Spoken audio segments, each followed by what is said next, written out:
À la une de l'actualité, la vente record du nouveau numéro de Charlie Hebdo. Le journal paru dans plusieurs pays s'est épuisé dès le matin dans tous les kiosques.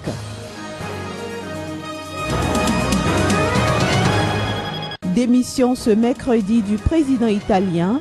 Giorgio Napolitano jette l'éponge un an après sa réélection.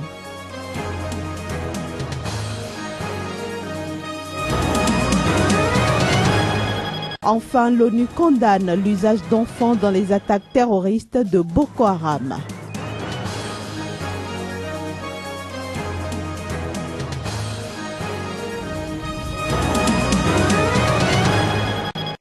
Monsieur, bonjour et bienvenue dans ce journal.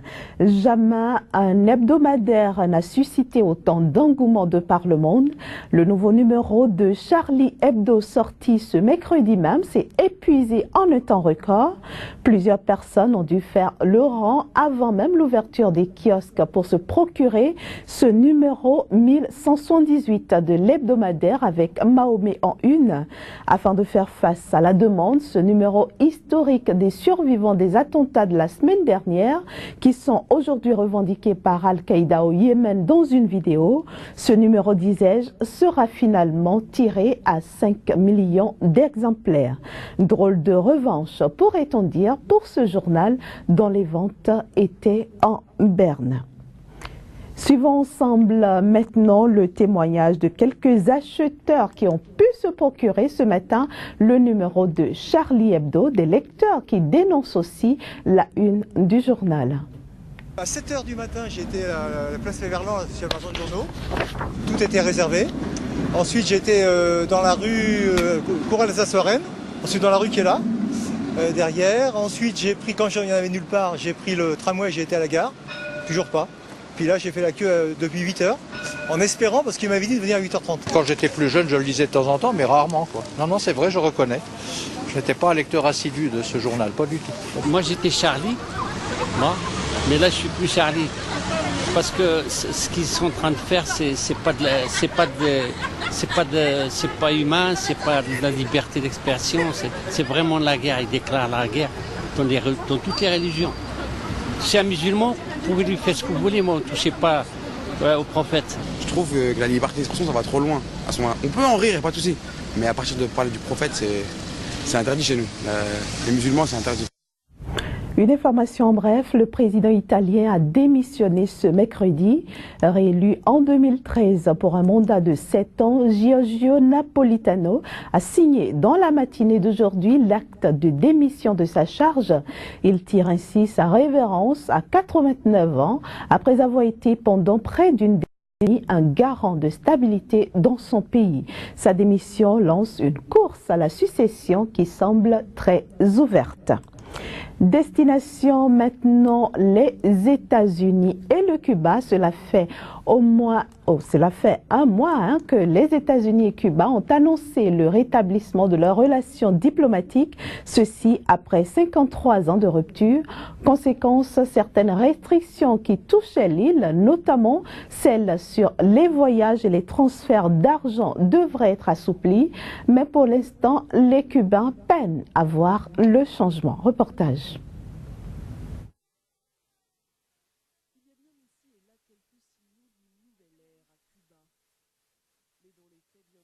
Les choses ont changé depuis que Washington et la Havane ont annoncé le rétablissement de leurs liens diplomatiques rompus depuis 53 ans.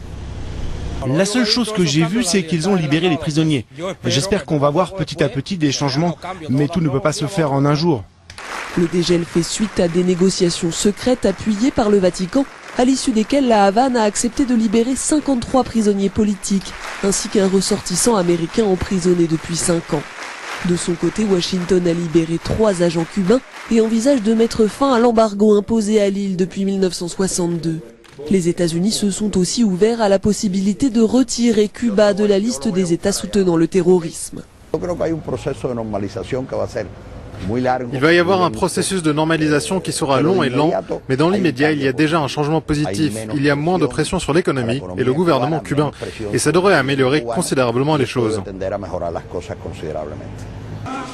Parmi les mesures déjà annoncées, l'augmentation des sommes d'argent que les Américains pourront transférer à Cuba qui passe de 2000 à 8000 $ par an. Les restrictions de voyage seront également levées pour certaines catégories de voyageurs qui pouvaient déjà se rendre sur l'île sous condition, comme les chercheurs, les artistes ou les parents d'habitants de l'île.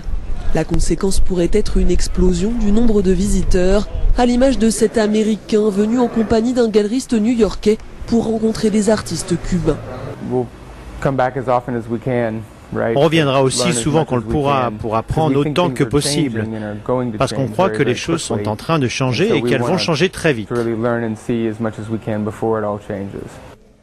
Mais pour ce défenseur des droits de l'homme qui a passé 8 ans en prison, la levée de l'embargo ne suffira pas à résoudre tous les problèmes de Cuba. Et les liens avec l'opposition sont toujours très tendus et le président Raúl Castro refuse d'engager le dialogue. Je ne crois pas qu'il y aura un effet immédiat, surtout en ce qui concerne les droits civiques et politiques. Je crois que nous continuerons à vivre la même situation, parce que pour que ça s'améliore, il faut faire des réformes, et le gouvernement cubain ne veut pas de ces réformes. Côté américain aussi, le dégel pourrait prendre du temps, car Barack Obama ne pourra pas abroger l'embargo sans le soutien du Congrès, un Congrès dominé par les républicains et majoritairement hostile à une telle mesure. Intéressons-nous maintenant au périple asiatique du souverain pontife. Le pape François effectue actuellement son deuxième voyage en Asie en 6 mois. 80 millions de fidèles attendent impatiemment l'arrivée aux Philippines du pape François qui se rend pour la première fois dans ce bastion de l'Église catholique. Ferveur religieuse aux Philippines. Chaque année, plusieurs millions de pèlerins envahissent les rues de Manille en janvier pour la procession du Nazaréen noir, une statue du Christ vieille de 400 ans qui aurait des pouvoirs miraculeux. Mais encore plus que cette statue, les fidèles attendent cette année la visite du pape François qui doit se rendre pour la première fois dans l'archipel. Cela va renforcer notre foi à nous, catholiques, parce que le pape est le successeur de Saint-Pierre. Nous avons besoin que le pape vienne dans le pays en ce moment, parce que nous traversons une crise morale. Laquelle? Le mariage homosexuel et le divorce, qui pourraient être envisagés. Avec 80 millions de fidèles, les Philippines sont le bastion de l'Église catholique en Asie. Le pays est le seul endroit au monde où le divorce est toujours illégal, tout comme le mariage gay et l'avortement. Beaucoup espèrent que ce pape, plus ouvert, saura faire avancer l'Église philippine, toujours très conservatrice. Il y a beaucoup d'opposants à l'avortement, mais après, ils ne font rien face à la pauvreté urbaine, face à la pauvreté dans les campagnes. Mais le pape dit que là aussi, il est question de la vie, alors il faut être cohérent. Il faut protéger la vie du ventre de la mère jusqu'à la tombe.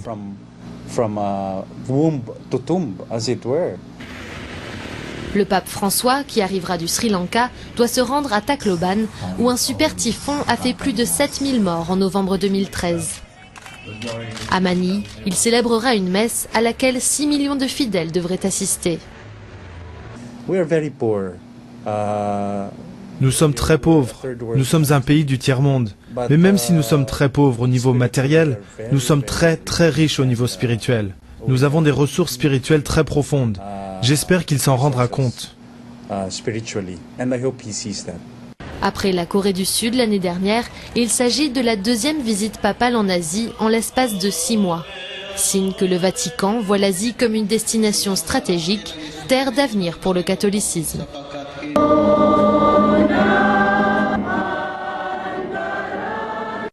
Actualité sur le continent africain à présent, la cérémonie officielle organisée au palais présidentiel pour le 4e anniversaire de la révolution tunisienne a dû être interrompue ce mercredi. Ceci à cause des protestations des familles de Tunisiens tués ou blessés pendant le soulèvement. Le président Bédi Caïd Essebsi venait de terminer son discours et décorait des personnalités tunisiennes lorsque des cris se sont élevés dans la salle. Où est la justice pour nos enfants, ont crié certains membres des familles, tandis que d'autres scandaient fidèles, fidèles au sang des martyrs. Si les martyrs étaient encore vivants, ils ne seraient pas d'accord avec vous, a rétorqué le président tunisien à l'assistance. Et puis le processus de réconciliation est en bonne marche à Madagascar. Les 4 anciens présidents malgaches se sont donné rendez-vous jeudi prochain avec l'actuel chef de l'État. Objectif, faire avancer le processus de réconciliation nationale, principale conclusion issue de leur réunion de mardi dernier à Antananarivo. Les images. Une liste de 33 questions leur a été soumise et la réunion va reprendre le 15 janvier après l'analyse et la recherche de réponses à ces questions. C'est ce qu'a indiqué à la presse Monseigneur Samueli Jouina Ranarivelo, président du Conseil des Églises chrétiennes de Madagascar, qui supervise la rencontre. Les ex-présidents Albert Zafi, Didier Rachiraka, Marc Ravalomanan et Andrei Rajoelina, ainsi que l'actuel président, ont tous pris part à cette rencontre qui a eu lieu dans un hôtel proche de l'aéroport d'Ivato, à la périphérie d'Antananarivo, après une première réunion le 19 décembre dernier. D'ici jeudi, il leur est demandé de faire des suggestions pour la mise en place de l'état de droit et la bonne gouvernance, ou encore de réfléchir à comment mettre en place et garantir une alternance au pouvoir, respectant les normes démocratiques. Les participants étaient protégés par les militaires lourdement armés. La sécurité de l'actuel président était particulièrement renforcée au lendemain de la démission du gouvernement dirigé par Roger Kolo, alors qu'Antananarivo bruissait une fois de plus de rumeurs de coup d'État. L'idée générale de cette réunion organisée comme la précédente sous l'égide du Conseil écuménique des églises chrétiennes de Madagascar est d'œuvrer enfin pour la réconciliation nationale, un point resté en suspens de la feuille de route de sortie de crise signée en 2011 par les différents partis malgaches. Élu il y a de cela 1 an à la faveur d'élections qui ont permis le retour de l'état de droit, l'actuel chef de l'État malgache en a fait une priorité de son mandat. La première rencontre en décembre n'avait pas eu de résultats très concrets à part l'annonce de la libération de prisonniers politiques, essentiellement des militaires qui avaient cherché à renverser Andrei Rajoelina. La dernière vague d'attaques de Boko Haram à Baga continue de susciter des réactions au-delà du Nigeria. Au créneau hier, le Haut-Commissariat aux réfugiés des Nations Unies a crié son ras-le-bol. L'instance onusienne fustige notamment l'usage d'enfants par Boko Haram pour perpétrer ces attaques. Tel un serpent de mer, l'attaque de Baga, ce grand carrefour commercial régional dans l'extrême nord-est du Nigeria, n'a pas fini de livrer tous ses revers. Selon le Haut-Commissariat aux réfugiés des Nations Unies, des 20 000 personnes ayant fui la zone, 11 320 en quelques jours sont arrivées au Tchad voisin, dont 60% de femmes et de fillettes. Autant de bouches à nourrir constamment, mais aussi à mettre à l'abri des maladies endémiques et à sécuriser en permanence. Le ciblage délibéré de civils est interdit par le droit international et nous sommes très inquiets par les rapports qu'il y avait des enfants et des personnes âgées parmi les victimes. L'utilisation d'enfants pour faire exploser des bombes est non seulement normalement répugnante, mais constitue une forme flagrante de l'exploitation des enfants en droit international. Faire des enfants des boucliers humains, le HCR condamne fermement l'option et appelle à des actions énergiques face aux exactions du groupe islamiste. Un appel favorablement accueilli par Ban Ki-moon, le secrétaire général de l'ONU, qui récemment a souligné la volonté de l'organisation d'aider le gouvernement nigérian et tous les États voisins touchés à mettre fin à la violence et à alléger les souffrances des populations civiles par tous les moyens nécessaires. Mais pour l'instant, sur le terrain, Boko Haram continue de dicter impunément sa loi.